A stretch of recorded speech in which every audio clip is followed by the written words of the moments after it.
The space station called Harmony's Edge floated in the darkness between three solar systems. It was the largest meeting place in the known galaxy. Thousands of species came here every day. They came to trade. They came to talk. They came to make deals and sign treaties. The station was home to over 2 million beings from hundreds of different worlds. Had worked as the security chief for 15 years. He was a species of large reptilian predators from a heavy gravity world. He stood over 2 meters tall. His scales were dark green, almost black. His eyes were yellow with vertical pupils like a snake. He had claws that could tear through metal and teeth that could crush bone. In his 15 years had seen everything. He had seen wars start and end. He had seen assassinations and terrorist attacks. He had seen the most dangerous creatures in the galaxy walk through his station. He feared nothing. That changed on a quiet morning when the human ship arrived.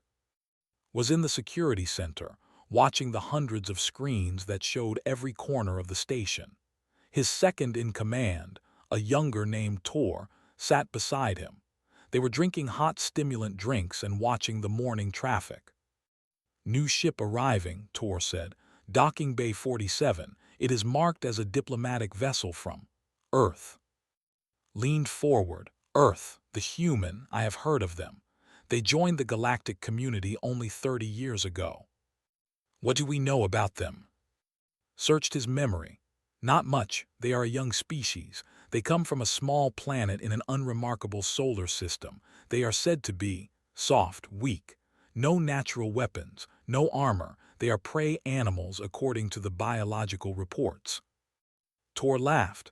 "Prey animals sending a diplomatic mission. How amusing. They probably want protection from someone." "Probably," agreed. He switched the main screen to show Docking Bay 47. The human ship was small and plain. It had no weapons that could see, no heavy armor plating. It looked like something a child had built. When the door opened, expected to see humans in protective suits or surrounded by robots or carrying massive weapons to compensate for their weakness. Instead, 5 humans walked out. They wore simple clothes made of soft fabric. They carried no weapons at all. They had no armor. They made almost no sound as they walked. The leader of the group was a female. She was small, even for a human, maybe 160 centimeters tall. She had black hair pulled back from her face and dark eyes that seemed to notice everything. She wore a simple gray dress that moved like water when she walked. Her name, according to the ship's manifest, was Park. She was the human ambassador to the Galactic Council. Watched her walk across the docking bay. Something was wrong. He could feel it in his bones. His scales were rising on the back of his neck. His claws were extending without his permission. His heart was beating faster. "Sir," Tor asked, "are you all right? Your scales are." "I see it," said. His voice was strange, tight. "I feel it." "Feel what? They are just humans, prey animals. Look at them. They have no—" Then Park looked up. She looked directly into the security camera, directly as if she knew exactly where he was sitting, and she smiled. It was a small smile, gentle, polite, the kind of smile you might give to a friend you had not seen in a long time. Felt ice run through his blood. "Alert all predator species on the station," he said. His voice was barely a whisper. "Sir, why? What is—" "Do it now." Could not look away from the screen. The human female had stopped looking at the camera. She was walking again, talking to her companions, acting perfectly normal, but could not stop shaking. "Tell them to be cautious. Tell them something is here, something they need to be careful of." Tor stared at his commander. In 15 years he had never seen afraid of anything. "Sir, they are prey animals, our reports say." "Our reports are wrong." Finally turned away from the screen. His yellow eyes were wide. "I have been a predator my entire life. I have hunted on 12 different worlds. I have killed creatures twice my size. I know what prey looks like. I know what prey feels like." He pointed at the screen. "That is not prey." "Then what is it?" Did not answer. He did not have words for what he had felt when the human female smiled at him. It was not fear exactly. It was something older than fear, something that lived in the deepest part of his brain, in the place where instincts were born. It was the feeling his ancestors must have felt millions of years ago, when they were small and weak, and something was hunting them in the darkness. Within an hour, every predator on Harmony's edge knew something was wrong. The pack-hunting reptiles with razor teeth became nervous and aggressive. They started traveling in larger groups. They kept looking over their shoulders. The solitary ambush predators with 8 limbs and paralyzing venom retreated to their quarters and refused to come out. The security officers started wearing their full armor, even though there was no threat they could identify. And everywhere the humans went, predators moved out of their way. Not obviously, not dramatically, but somehow, whenever the human delegation walked down a corridor, the corridor was empty. Whenever they entered a restaurant, the predator species found reasons to leave. Park noticed, of course she noticed everything. "They are afraid of us," said her assistant. He was a tall human male with a kind face and worried eyes. "Every predator on this station is acting strange. Did we do something wrong?" "No," said. She was sitting in their quarters, drinking tea and reading reports. "We did nothing wrong. They are simply remembering." Remembering what? Set down her tea. She looked out the window at the stars. "Humans are strange. We have no claws, no fangs, no armor, no venom. By every measure, we should be prey. We should have been eaten millions of years ago, long before we ever learned to make tools or build cities. But we were not." "No, we were not," smiled that small, quiet smile. "And every predator in the galaxy is asking themselves why. Their instincts know the answer, even if their minds do not. They look at us and they feel something ancient, something their ancestors learned a very long time ago, perhaps before they were even intelligent. A warning, a memory, a fear." A fear of what? Turned to look at her assistant. Her dark eyes were calm and deep, like pools of still water. "A fear of the thing that does not stop," she said. "A fear of the thing that keeps coming. A fear of the hunter that needs no claws because patience is its weapon, endurance is its armor, and certainty is its fang." She picked up her tea again. "They are afraid of us because their blood remembers what we are, even if they have never seen a human before, even if their species has never met ours. The fear is older than memory. It is written in their genes." Was quiet for a long moment. Should we try to calm them, tell them we mean no harm? "We will," said. "That is why we are here, to make friends, to build trust. But first they need to see us clearly. They need to understand what they are making friends with. Otherwise, the friendship will be built on a lie." She sipped her tea. Outside the window, the stars burned cold and bright. "We are humans," she said softly. "We come in peace. But peace does not mean we are harmless. It means we have chosen not to harm. There is a difference, and the predators of this galaxy need to understand that difference before they can ever truly trust us." In the security center was still watching the screens. He could not stop watching the human female.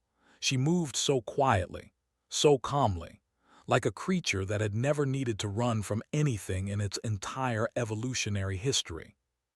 His instincts told him she was prey. His instincts also told him to run. He had never felt both things at the same time before. He did not know what to do with the feeling. So he simply watched and waited and tried to understand what kind of creature could make a predator feel like prey.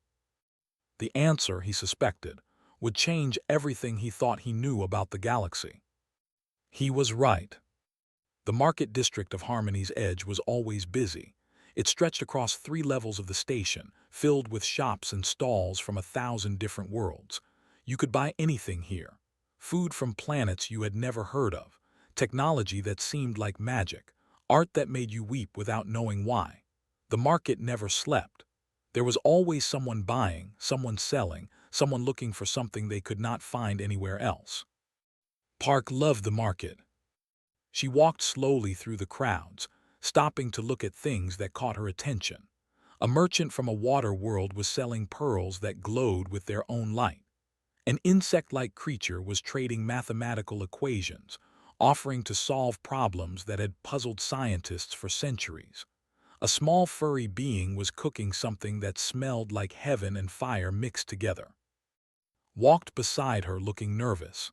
He was always nervous when they went out in public. Ambassador, we should bring more security. The other predator species are still acting strange. I do not think.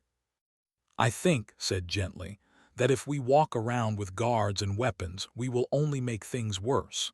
We are here to show them that humans can be trusted, that we are not a threat. But what if someone tries to hurt us? Picked up a fruit she did not recognize. It was purple and shaped like a star. Then we will deal with it. How? She did not answer. She paid for the fruit and kept walking. The trouble started near the edge of the market, in a quieter area where fewer people walked. A young merchant from the species had set up a small stall selling handmade cloth. There were gentle creatures, herbivores from a peaceful world. They had large eyes, soft fur, and long ears that twitched when they were nervous. They had only joined galactic society recently, and many of them were still learning how dangerous the galaxy could be. This young, whose name was something that sounded like bells ringing, had learned that lesson today.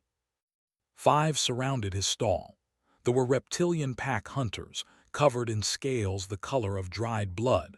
They had too many teeth and not enough kindness. They were known throughout the galaxy as bullies and thieves, creatures who took what they wanted because they could. The leader of this group was a large male with a scar across his snout. He was holding one of his claws, running it through his clawed fingers. This is nice, the said. His voice was rough like stones grinding together. Very nice, I think I will take it. Please, the said. His voice was shaking. His ears were pressed flat against his head. I worked on that for 3 months. It is all I have to sell. Please, if you want it, I can give you a discount. A discount, the laughed. The others laughed with him. I do not pay for things, little prey animal, I take them. That is what predators do. He grabbed another cloth, then another. His pack mates started taking things too, shoving them into bags, knocking over displays, making as much mess as possible. They started crying. He did not try to stop them. He could not stop them. He was prey and they were predators, and that was simply how the galaxy worked. No one in the market moved to help. A few people watched from a distance, but no one wanted to get involved. They were dangerous. Everyone knew that. Better to let them take what they wanted and leave. Had stopped walking. She was standing very still, watching the scene from across the market. The purple fruit was still in her hand. Ambassador said quietly, we should call security. They can handle this. How long will security take to arrive? Checked his communication device. 7 minutes, maybe 8. And how long before those hurt that merchant? Looked at the scene. They were getting more aggressive. One of them had grabbed by his long ears, making him cry out in pain. Sooner than that, admitted. Handed him the purple fruit. Hold this for me, please. She started walking toward grabbed her arm. Ambassador, no, they are predators, dangerous predators. You have no weapons, no armor, no. I know what I have, said. Her voice was calm, almost gentle. And I know what I am. Let go of my arm, I will be fine. She walked across the market. Her footsteps made almost no sound. She did not rush. She did not shout. She simply walked, steady and calm, like someone going for a morning stroll. They did not notice her at first. They were too busy tormenting laughing at his tears, taking everything he owned. Then the leader turned around and was standing right behind him. He jumped backward, startled. His nostrils flared. His pupils went wide. He opened his mouth to say something, but the words did not come out. The other turned too. They all stared at the small human female standing in front of them. She was tiny. She had no claws, no fangs, no armor. She was wearing a simple gray dress and soft shoes. She looked like something they could eat in one bite. But none of them moved. "You will release him," said. Her voice was soft and clear. "You will return what you have taken, and you will leave." The leader found his voice. "Human," he said. The word came out like a hiss. "You have no weapons, no protection. You are nothing. You are prey." "Am I?" "Yes." The stepped forward, trying to tower over her. He was twice her height. His teeth were as long as her fingers. "You are meat. Soft, weak, stupid meat. And if you do not walk away right now, I will show you what predators do to meat." Did not step back. She did not flinch. She looked up at with those calm, dark eyes, and she smiled. "I have no weapons," she said, "because I do not need them. I have no armor because nothing here is fast enough to catch me, and I am not nothing." She took one step forward. Despite himself took one step back. "I am human. Do you know what that means?" "It means you are food." "No," smile did not change. "It means I am the species that hunted every predator on our world. Not with claws, not with fangs. We had none of those things. We hunted them with something else. Something your instincts remember, even if your mind does not." The other were backing away now. They could not explain why. The human was small and soft and clearly helpless, but something in their blood was screaming at them to run. "We chased them," continued. "That is how we hunted. We did not sprint. We did not ambush. We simply followed, for hours, for days, across deserts and mountains and endless plains. Our prey would run and we would walk. They would run again and we would walk. They would collapse from exhaustion and we would still be coming, always coming, never stopping, never giving up." She took another step forward. The leader's scales were rising in fear. "We hunted wolves until we made them our pets. We hunted horses until they carried us on their backs. We hunted mammoths until they were all gone. And do you know what we did then? We looked around at our empty world and said, we need new things to chase. So we built ships and went to the stars." The merchant was staring at her with huge eyes. He had stopped crying. He had stopped breathing. "You are predators," said to the. "I understand that, I respect that. But you should understand something too. Humans are not prey. We never were. We are something else. Something older and stranger and more patient than any predator you have ever known." She stopped smiling. Her face became serious, calm, empty. "We are the thing that follows," she said. "We are the thing that does not stop. We are the nightmare that walks on two legs and smiles and never ever gives up. And if you hurt this merchant, if you hurt anyone under my protection, I will follow you.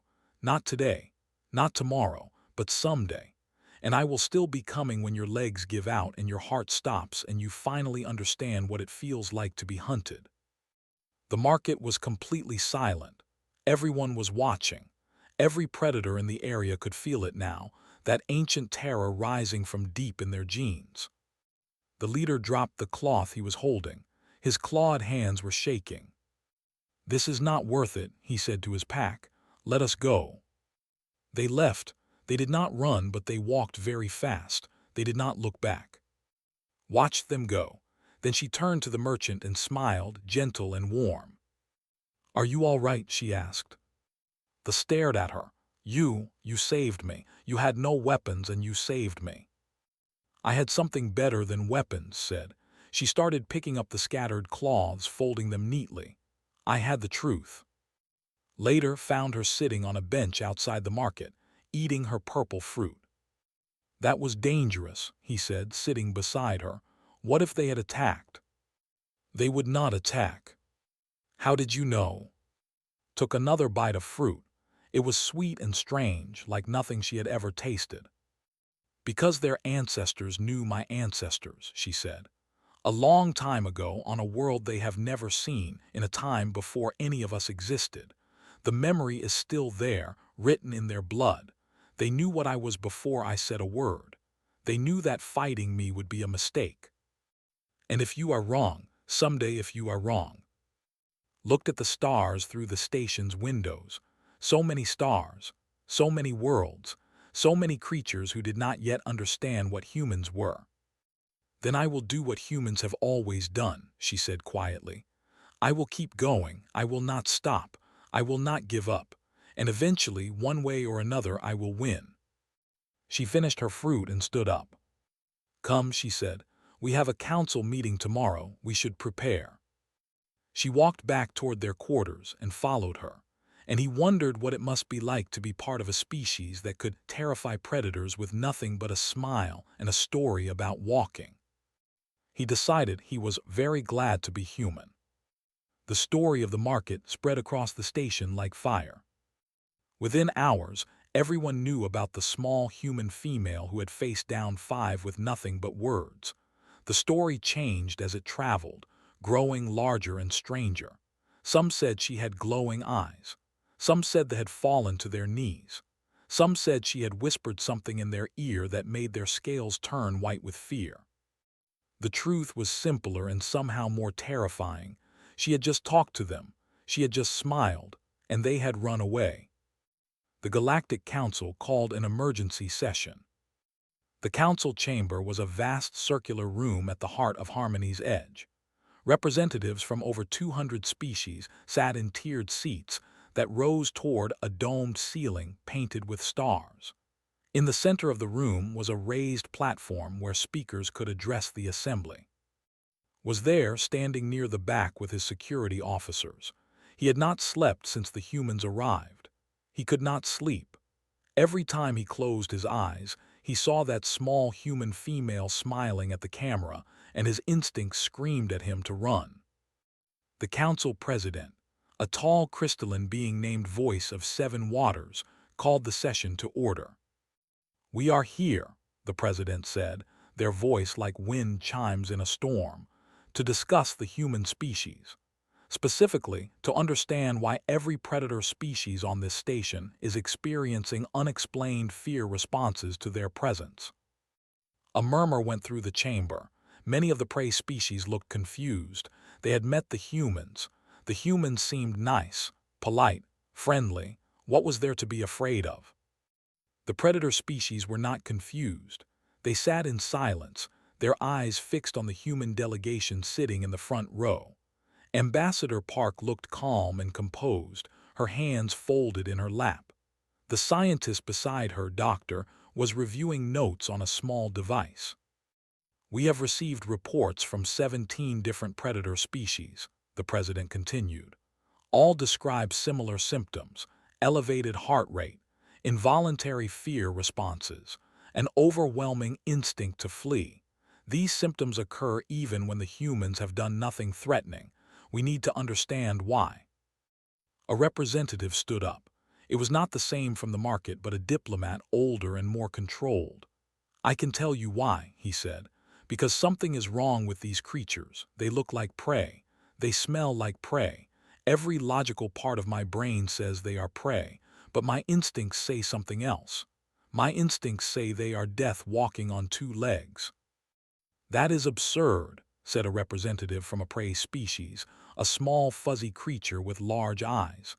The humans have been nothing but kind to us. They helped one of our merchants yesterday. They are clearly peaceful.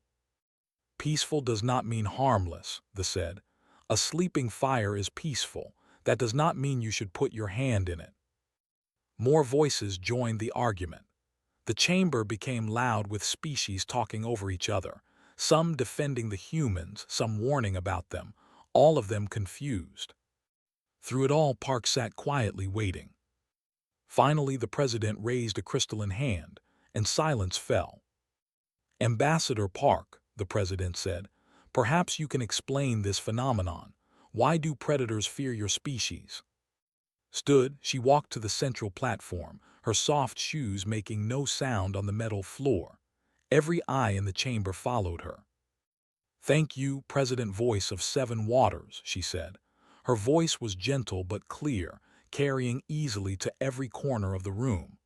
I appreciate the opportunity to address this question, but I think it might be better if our scientist explained. Doctor is an expert in xenobiology. He has studied this phenomenon extensively. She stepped aside and took her place on the platform. He was an older man with gray in his hair and kind eyes behind simple glasses. He looked like someone's grandfather. When he spoke, his voice was warm and easy, like he was telling a story to children. "Let me start with a question," he said. "How many of you have heard of persistence hunting?" Silent, a few confused looks. "I thought not. It is rare in the galaxy. Most predators hunt in one of two ways. Either they sprint after their prey, catching it with speed, or they ambush their prey, catching it with surprise. These are the two common strategies: speed and stealth, chase and hide." He started walking slowly around the platform, his hands behind his back. Humans developed a different strategy. On our Earth, we were not the fastest creatures. We were not the strongest. We had no claws, no fangs, no venom, no armor. By every measure, we should have been prey. We should have been eaten by the faster, stronger, deadlier animals around us. He paused, looking out at the assembly. But we were not eaten. Instead, we became the most successful predators our planet has ever known.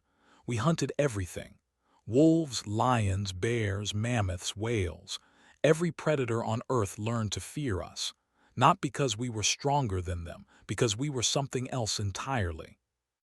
"What?" someone called out. "What were you?" Doctor smiled. It was a gentle smile, but something in it made the predators in the room feel cold. "We were patient," he said. "We were tireless. We were the thing that did not stop." He pulled up a holographic display. It showed a human, nearly naked, walking across a grassy plain under a hot sun. In the distance, an antelope was running. "This is persistence hunting," Doctor said. "Our ancestors would find a prey animal and begin following it. Not running, walking, jogging at most. The prey would run away, of course. It was faster than us. It would disappear over the horizon and our ancestors would keep walking."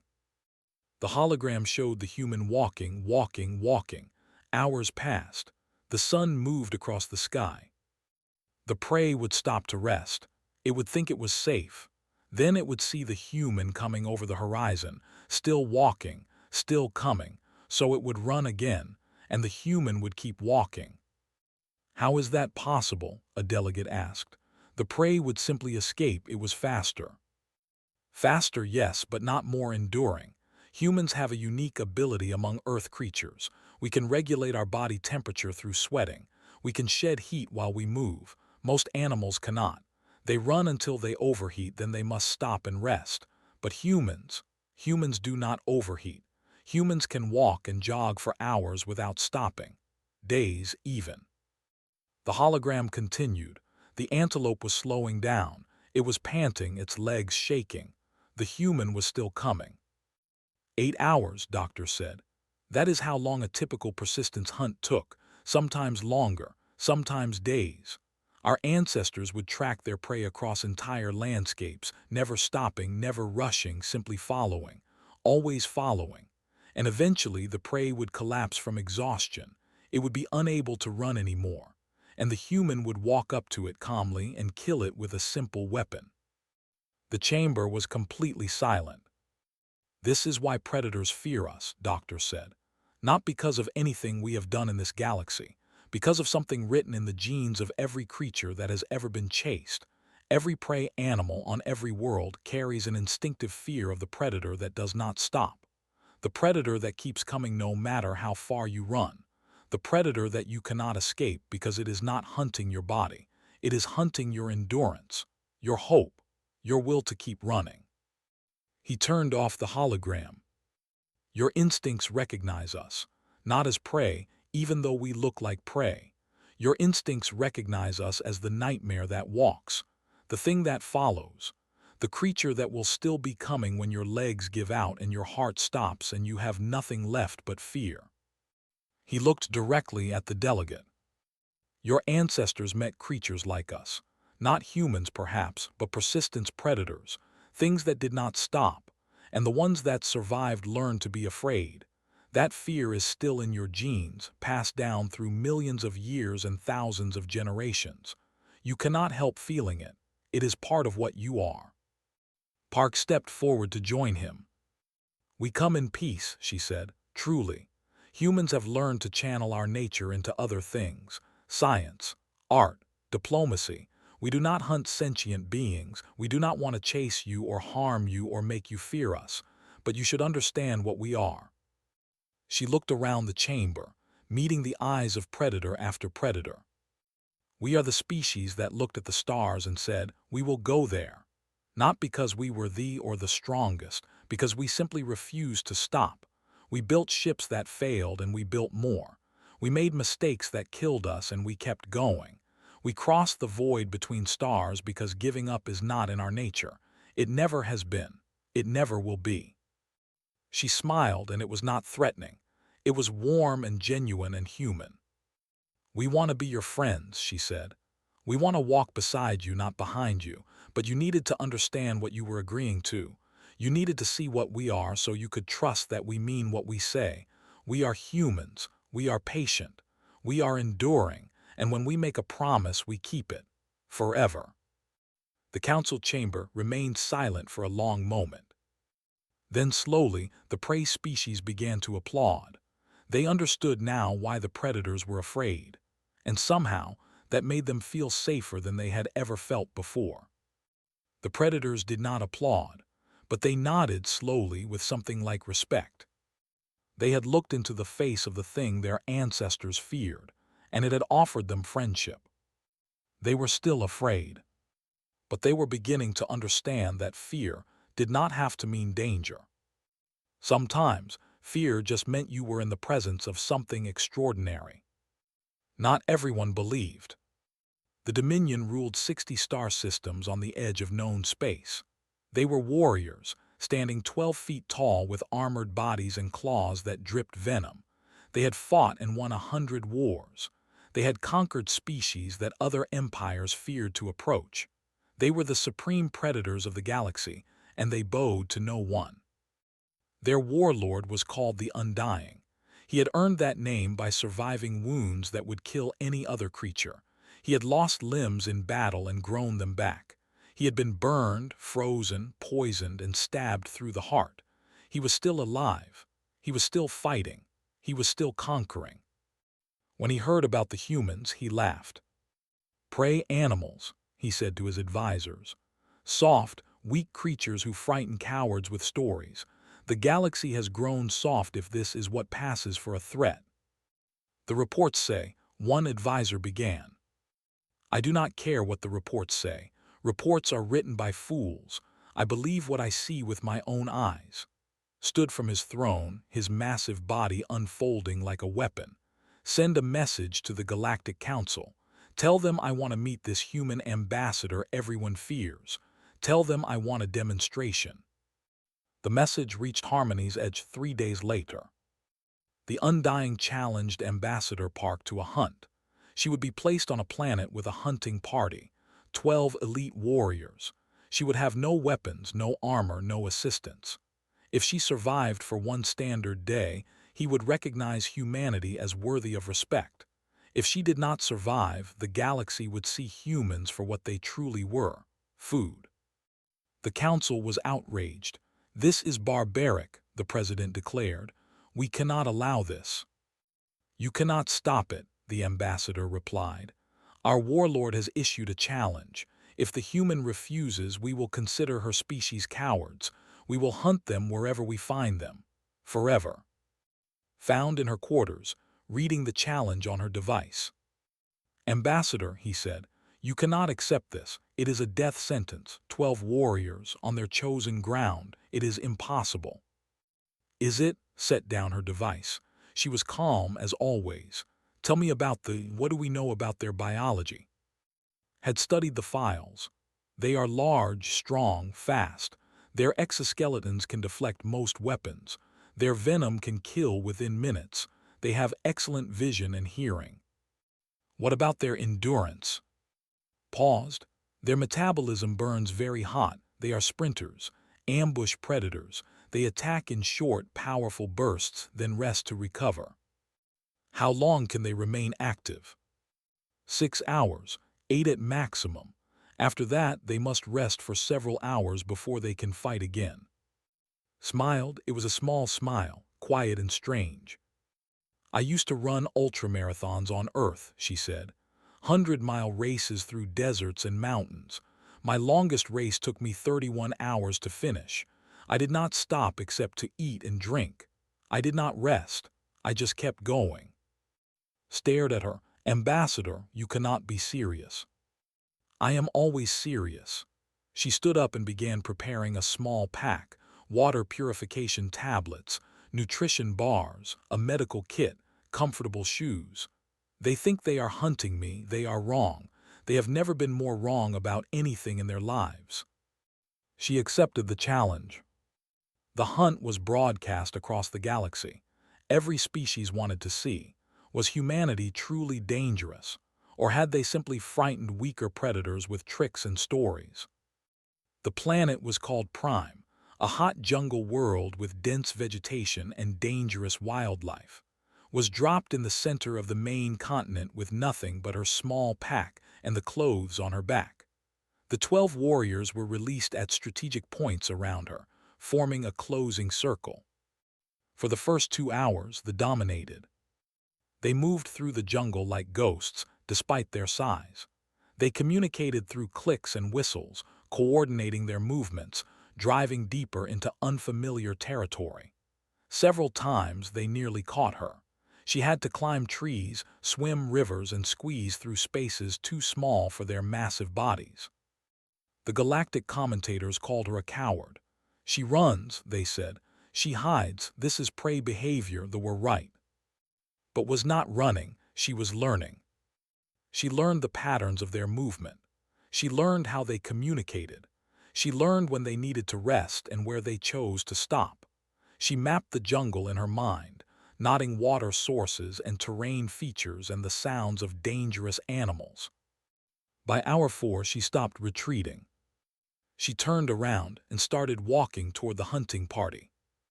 The commentators were confused. What is she doing? Is she surrendering? Watching from Harmony's edge leaned forward. His scales were rising. No, he whispered. She is not surrendering. She is hunting. They noticed the change. Their prey was no longer running from them. It was coming toward them, slowly, steadily, making no attempt to hide. This was wrong. This was not how prey behaved. They spread out to intercept her, but somehow she was never where they expected. She moved around them, behind them, always just out of reach, always coming closer. By hour 6, they were tired. Their hot, burning metabolism was failing them. They had been running and searching for 6 hours straight, far longer than their bodies were designed to handle. They needed rest, food, time to recover.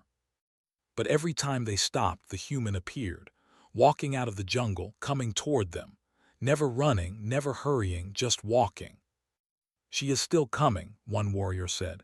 His voice had a strange quality to it, almost like fear. Impossible, the hunt leader said. She is prey. Prey grows tired. Prey gives up. She is not giving up. She is still coming. By hour 8, 3 warriors had collapsed from heat exhaustion. Their exoskeletons were overheating, unable to shed the heat their bodies were generating. They lay on the jungle floor, unable to move, as the small human female walked past them without even looking. Report, demanded from his command ship orbiting above. What is happening? She will not stop, the hunt leader gasped. He was staggering now, his legs barely holding him up. We have been running for 8 hours. She has not rested once. She just keeps coming, always coming. By hour 10, only 4 warriors were still standing. The others had collapsed across the jungle, their bodies failing, their minds filled with a terror they could not explain. They had been the hunters. They were the supreme predators. But something was hunting them and it would not stop, and they could not escape. The 4 remaining warriors gathered together, too tired to spread out, too frightened to separate. They stood in a clearing, their weapons raised, their bodies shaking. Out of the jungle walked Park. She was not even breathing hard. Her clothes were dirty and torn. There was a scratch on her arm from a branch. But her eyes were clear and her steps were steady, and she walked toward them like she had all the time in the world. You can surrender now, she said. Her voice was calm, conversational. I do not want to hurt you. I never wanted to hurt you, but I will not stop. I cannot stop. It is not in my nature. The hunt leader raised his venomous claw. I will kill you, he said, but his voice was weak. His arm was shaking. I will. You will try, said, and you might succeed. But even if you kill me, my people will keep coming. That is what we do. That is what we have always done. You cannot kill an idea. You cannot kill endurance. You cannot kill the thing that refuses to stop. She took another step forward. The warriors took a step back. Or, she said, you can sit down, rest, drink some water, and tomorrow we can talk like civilized beings about building something better than empires and conquests. Your choice. The hunt leader's weapon fell from his claw. He sank to his knees. The others followed. At hour 12, walked into hunting party's base camp. The remaining warriors lay scattered across the ground, exhausted beyond movement. She walked through them like they were furniture. The Undying was waiting for her. He was the largest she had ever seen, a monster of chitin and muscle covered in scars from 100 battles. He had watched the hunt through his warrior's eyes. He had seen everything. You cheated, he said, somehow, some trick. No trick, said, no cheating, just walking, just refusing to stop. She looked up at him without fear. I am Ambassador Park of Earth. Your warriors have been hunted. What happens now is up to you. Stared at her for a long moment. His mandibles clicked. His claws twitched. Then he did something no one in the galaxy had ever seen him do. He laughed. You are insane, he said. Your entire species is insane. You are soft and weak and you have no weapons and you walk through my best warriors like they were nothing. Not nothing, said. They were brave, but bravery does not help when your body gives out. Endurance beats bravery. Patience beats strength, always. Nodded slowly. I think, he said, that the Dominion would like to discuss trade agreements with humanity. I think, said, that humanity would like that very much. She extended her hand. The human greeting, looked at it for a moment, then carefully wrapped one massive claw around it. You are the strangest predator I have ever met, he said. We are not predators, replied. We are something else entirely, something the galaxy has never seen before. And what is that? Smiled. Friends, she said, if you will have us. The broadcast of the hunt was watched by 12 billion sentient beings across 300 worlds. They watched a single, unarmed human female walk 12 elite warriors into exhaustion without throwing a single punch. They watched her move through the jungle like a ghost, never hurrying, never stopping, simply continuing forward while the galaxy's most feared predators collapsed around her. They watched the Undying shake her hand and ask for friendship. Everything changed after that. The Galactic Council called an emergency session. Every species sent their highest representatives. The chamber was so full that beings stood in the aisles and crowded the doorways. Everyone wanted to be there. Everyone wanted to understand. For the first time in galactic history, every predator species voted the same way. They voted to offer humanity full partnership in the Council, complete trade rights, territorial recognition, every benefit the galaxy could offer. They did not do this because they were afraid of human military power. Humanity had no great fleets, no planet-killing weapons, no armies that could match the. They did this because they finally understood what humans were. Ambassador Park stood before the council to accept the offer. She wore a simple blue dress. She had no guards, no weapons. She looked like what she was, a small, soft creature from a small, unremarkable world. But no one in the chamber thought she was prey, not anymore. On behalf of humanity, she said, I accept this partnership with gratitude and humility. We have waited a long time for this moment. We have dreamed of the stars since before we had words to describe them. And now we are here, standing among you, part of something greater than ourselves. She paused, looking around the chamber. So many species, so many worlds, so many different ways of being alive.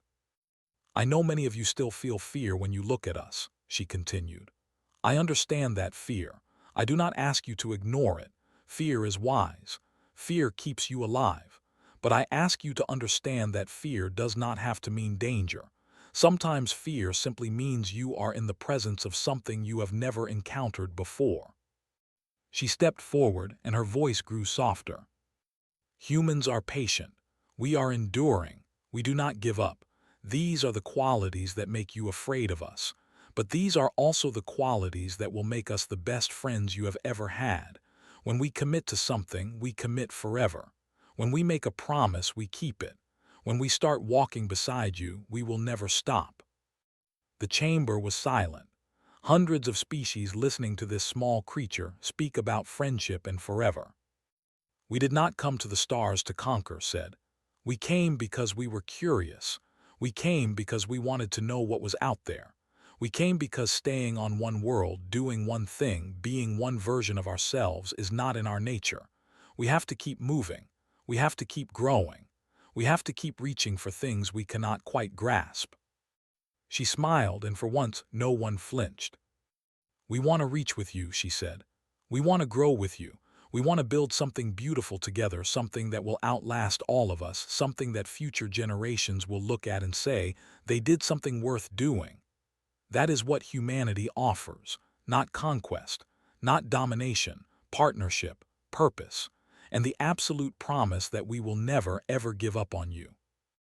The applause started slowly, first from the prey species who had always liked the humans, then from the smaller predator species who had begun to see humans as protectors rather than threats, then, gradually, from everyone else.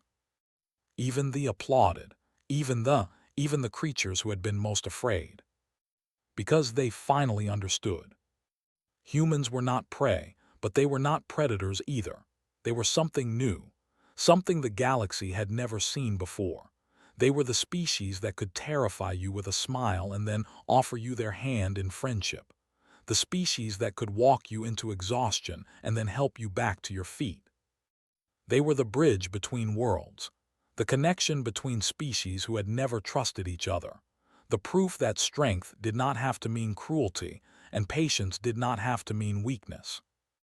After the session, found standing alone near a window, looking out at the stars.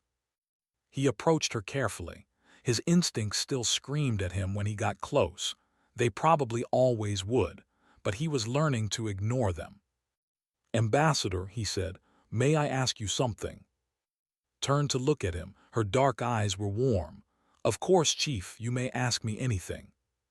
When you arrived on the station, he said, you looked directly into my security camera. You smiled. I have wondered about that moment ever since. Why did you smile?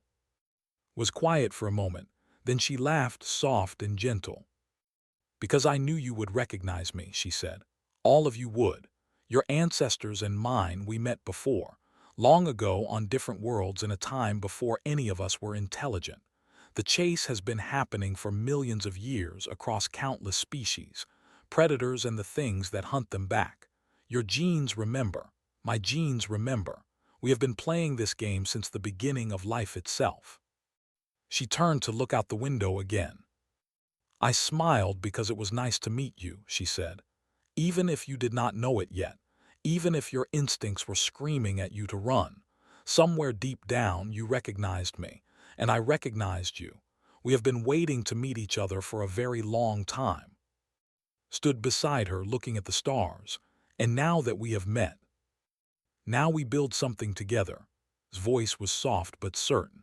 Now we stop chasing each other and start walking side by side. That is what evolution has been leading to all along. Not stronger predators or faster prey, not bigger claws or thicker armor. Connection, understanding, friendship. She looked at him.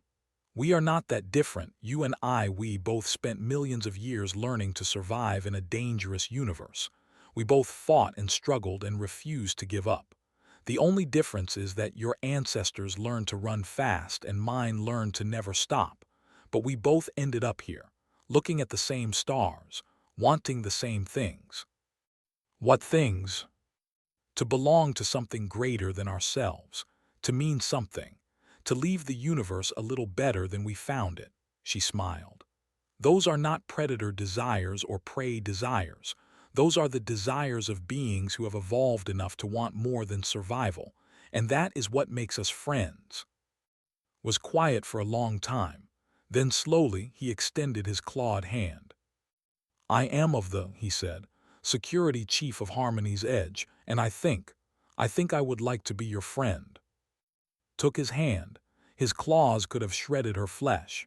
His strength could have crushed her bones, but he held her gently, carefully, like she was something precious.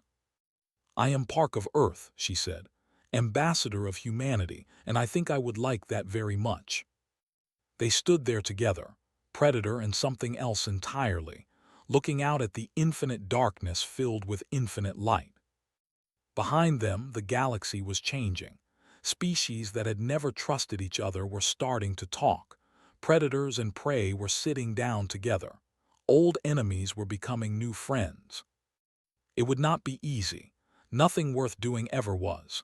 There would be setbacks and failures and moments of doubt. There would be times when the old fears rose up and threatened to tear everything apart.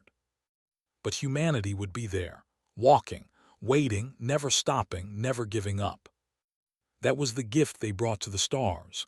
Not weapons, not technology, not military power. Patience, endurance, the absolute certainty that if they just kept going, things would get better. And maybe, just maybe, they would. Watched the stars and thought about all the creatures she had met. The frightened merchant, the aggressive in the market, the exhausted warriors, the undying, the security chief. All of them had looked at her and seen something different. Prey, threat, nightmare, monster, friend. She was all of those things. Humanity was all of those things. That was the truth of their species. They were soft and weak and fragile, and they were also the most dangerous things in the galaxy. They were kind and gentle and friendly, and they were also the thing that did not stop, the nightmare that walked, the hunter that needed no weapons. The contradiction was the point. Life was contradiction. The galaxy was contradiction. Every species was many things at once, predator and prey, brave and afraid, alone and together. Humanity had just learned to embrace that truth earlier than most. They had learned that you could be small and still be mighty, weak and still be strong, terrifying and still be kind. That was the lesson they were teaching the galaxy, not how to fight, how to be, how to hold opposites in balance, how to be fully yourself while still connecting with others. It was the hardest lesson in the universe, but humanity was patient. They had all the time in the world. After all, they were the species that never stopped. And they were just getting started.